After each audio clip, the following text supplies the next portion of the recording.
Your iPhone is tracking you and listening to you, and you need to turn off a few settings to actually fix it. I'll show you a very quick and simple tutorial, so just comment down below which country you're watching this video from and hit this video with a like.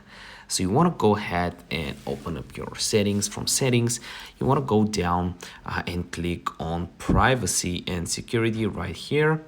When you click that, the first thing you want to do is click on tracking, and here you want to select which app requests to track. So you want to click here and actually edit this out.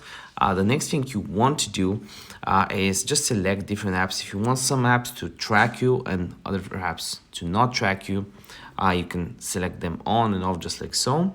Next thing you want to do is go down to analytics and improvements right here. And you want to have this switched off. You don't want to have it on. Basically share iPhone and watch analytics. You can also go ahead and check out different things like personalized advertising, and a few other things. If you still have any issues, let me know in the comment section down below. See you next video. Bye.